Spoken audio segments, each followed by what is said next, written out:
Welcome to Top of the Drops. I am Taco, your host. This is Coney, your co-host. Fun show today. I'm talking to BT, Emily, Faye, Darren, Claxton, RoboCoop. But let's kick things off with some charts. That's right, Taco.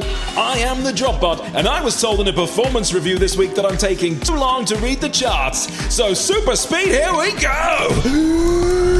And at number 10, it's Jungle Juice, Interlude by October London.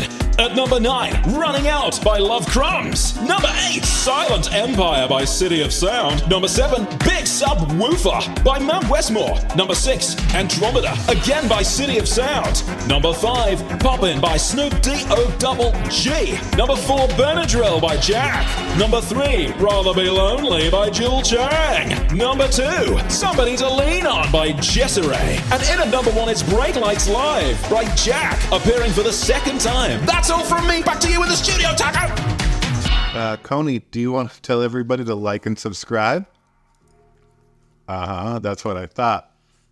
Two of my favorite Brits are dropping tracks next week, and so I thought I would have them on to have a little fun.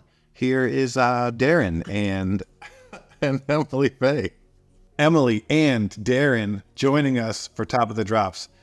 You are both dropping tracks next week, and you're both from Britain, and you're both, I'd say, singer-songwriters. Yeah. So I thought, let's have you guys on to play a quick game of Never Have I Ever.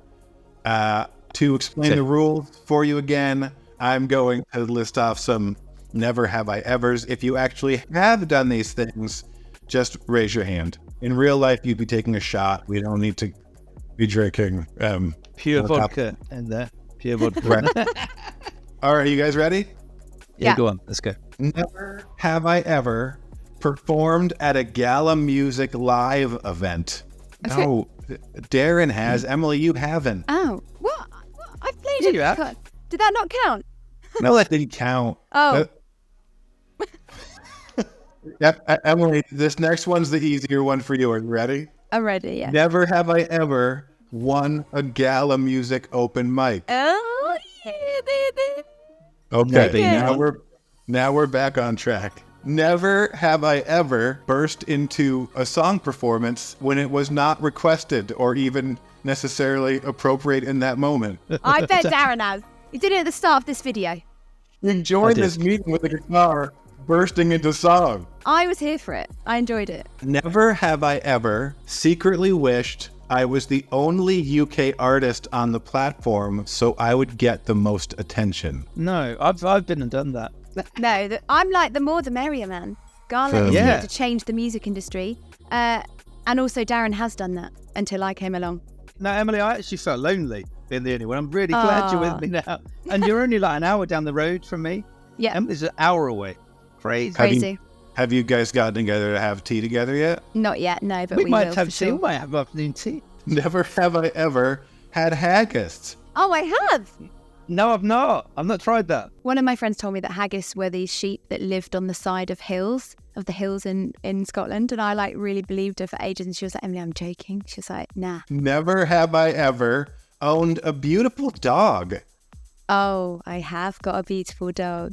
Charlie. Oh, there's Charlie, look. Charlie boy. Oh. Neither of you are drinking now. Never have I ever been kicked out of a bar. No, I've not actually. Even when I was drunk. Here's the last one. Never have I ever smashed a guitar. Oh, no, I've never done that. I've done it by accident, hit my guitar a bit, but apart from that, sorry guys. I'm devastated if I break my guitar. Never even using a prop guitar for a show to smash it at the end for the crowd? Man, that would be cool. Maybe I'll take notes and do that in my next show. PlayStation! Emily, Darren, this was amazing. The editing team's going to be mad at me because we were looking for something happy. But this is what we do here on Top of the Drops. Good luck next week. I'm excited for you guys. Thank you. Thanks for having me. Thank you. Thanks, guys. That was great. Also, I learned that Coney doesn't have a lot of interest in being a co-host for Top of the Drops, which is fine. I don't need him. He's just cute. Okay. We're finally dropping a new track from BT. I've been waiting forever for this. He's amazing, super great guy. So I brought him on to chat about his favorite studio gear. BT, thank you so much for joining me on Top of the Drops. How are you? I'm great. I'm so excited to be here. It's always thrilling to talk to you guys. So yeah, I'm stoked. I think we're talking about gear today, which will be a lot of fun. I'm assuming everyone who's watching this knows who you are. Community does. For people who don't, I'll say the same thing that I told my wife when she asked, who's BT? Just Google it. Just Google BT. And she went down a rabbit hole for 10 minutes and just kept shouting out like, oh, did you know he composed this movie? Did you know he did this? Did you know like he developed all these softwares? Did you know like the Grammys? Like, yeah, I know all that stuff. You also knew all that stuff. Like everyone knows who you are, even if they don't know who you are, which I love. I have worked in a lot of different domains. I will say, like, when I was a kid, my parents were terrified because I was this kid that was interested in mathematics, music, programming, and they're like, what is he going to do? And finally, it kind of made sense. So there's no career for that. It's like, oh, actually. So I thought it would be fun for people if you could run down the 5 pieces of equipment in your studio that you cannot live without. The thing I'm going to start with is a Stream Deck. This is something that a lot of gamers will know really, really well, or people that use OBS or do any kind of broadcasting, video streaming, this sort of thing. I have repurposed the Stream Deck to be a kind of secondary sort of keyboard that is interdependent on what application I have open. And I use all of them regularly. So one of the things that's really challenging is remembering key commands. When I click on an application, like I can see sitting from here, I can see C sound. I have all my C sound commands, like very simple kind of key commands, appear on the Stream Deck. That's like a life-changing device. I'm going to throw in another crazy one, which is an air filter. Sounds very boring. It's made out of living moss. Putting that thing in here, I think clearer. So that's my number 2. Wild, because I'm sitting in a room filled with synthesizers. There's 2 totally non-musical things in my studio that are rad. This synth right next to me right now, the pinnacle of Japanese engineering. A Roland Jupiter 8. It's a 12-bit version of a Jupiter 8. Now, some synth nerds are like, wait a second, it's an analog synthesizer. Why are you talking about how many bits it is? It actually concerns the way that the controller information tracks to the synthesizer. This is the greatest synthesizer that Roland ever made, because we're kind of here at like my favorite little synth station. You can see this thing. This is a controller called a Lark. It's called Lexicon 224. It is the greatest sounding reverb I have ever heard in my entire life. It was paired with a CS80 for the score to Blade Runner. That reverb sounds more like Blade Runner than the CS80 sounds like Blade Runner. It is the most vibrant, alive feeling effect I've ever heard in my entire life. It's mind-blowing. One of my best friends, whenever we put a synth through that, he says it's like unicorns crying. It's just like, it's like the perfect sound. So that's 4. So the last one I'll pick the one above because it's a recently passed hero of mine, Dave Smith, who passed away last year and is famous for creating the polyphonic synthesizer. He's an absolute hero of mine. This is arguably his most famous instrument. So the first polyphonic synthesizer of any real character. So like not like a home organ or what we call divide down string synthesizer. And this synth is like, it's been used,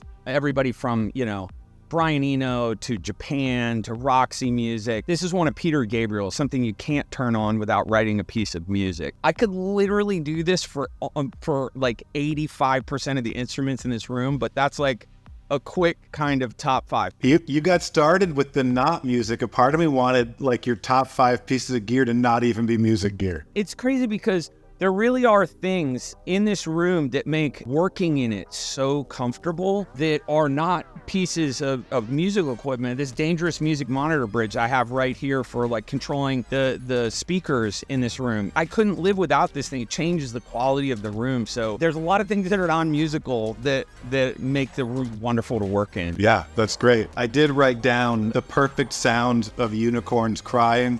I don't know what I want to do with that, but you said that. It's like, oh, that's amazing and terrible. That should be a t-shirt or something. Happy tears too. It's just like, yeah, that's when we get kind of a perfect sound that comes.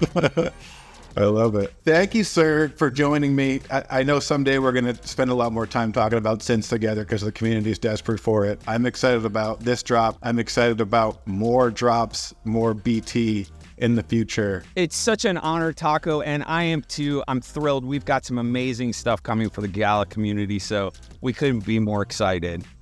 It's time for a new segment called Life Advice from Taco, where I take questions from the Life Advice from Taco section of the Gala Music Discord. Question 1 comes to us from Coke, who asks, Taco, I want to ask my girlfriend to marry me. I need advice on the approach. Am I an expert in romance? Yes. First things first, make sure your girlfriend wants to marry you. The first 2 times I proposed to Mrs. Taco, she said no, which was super embarrassing. The third time, for me, the trick was propose in a place that's special to your girlfriend. Mrs. Taco grew up going to the same beach in North Carolina with her family every summer. And so when I was ready to pop the question for the third time, I did it on that beach. It's meaningful. She can think back and think, oh, I love this beach. I love Taco. Was I using some kind of psychology to connect the beach to me, which would lead her to accept the proposal a bit easier? Maybe. It worked. Thanks for the question. Sweetie Pie says, hi, Dr. Taco. I'm not a doctor, but I like the sound of that. I would like to hold beams for BT. How do I go about that? I'm shocked and dismayed that we can't already hold beams with BT. I'm going to solve that for you. I'm going to make that my mission. That's important to everybody. Dr. Wookie asks, okay, Taco, I had fajitas last night. Are those classified as tacos? They sure feel like soft tacos. Sometimes they do. This is a tricky one. Happy to answer it. So, fajitas usually have more substantial ingredients. Typically they're grilled, and so longer pieces of grilled meat, grilled vegetables, versus the more traditional fillings you'll find in a taco. When tacos arrive at the table, they're already made. Fajitas, you have to assemble yourself at the table. Pretty big distinction. Although I will say, if you're eating fajitas in a way where you're just folding it the one time and not doing a wrap, yeah, technically that's a taco. Atomic asks, I'm concerned that one of my colleagues sees himself as a part-time Discord life coach, but in my opinion, isn't really qualified. What do I do? That's a great question. I worked with someone like this once, and I think the best thing you can do is steer clear, especially if they're not hurting anybody. I think someone like that could even be dangerous. I don't know. Why would you do something like that? I don't even know what that is, a Discord life coach. Doesn't sound legitimate to me. Righteous J asks, boardroom meeting Friday, 2 Pacific time for all City of Sound supporters on our Gala supporters voice call. Laws to discuss and show you. Yes, all information is a secret. Ed777 asks, how to handle Discord addiction. We thought Parsival had a solution, but he definitely needs this too much, since his 1 week of digital detox ended up lasting a few hours. Here's where you've got that wrong, Ed. Parzival isn't addicted to Discord. He's addicted to me, and there's no cure for that. Okay, that's all the questions we have. I assume I was super helpful. This is probably the best segment I've ever done. So thanks everybody for joining in. Okay, I'm super excited for my next guest because I love interoperability, and I know the Vox community is a really big fan of RoboCoop, and so we are going to go to him now. Well, what's this? Sorry. Note from my producer. Oh dear. It looks like instead of going to an interview with RoboCoop, we are going to some footage of a crime scene because RoboCoop has been murdered.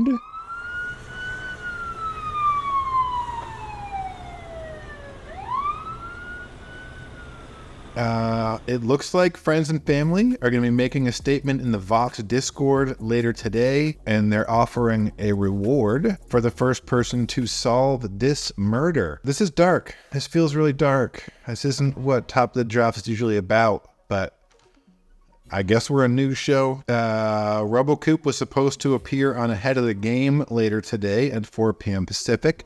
You will know Ahead of the Game as the Gala Games more viewed and successful version of Top of the Drops, essentially. Yeah, tune in where apparently there's going to be more clues and updates. That's a bummer.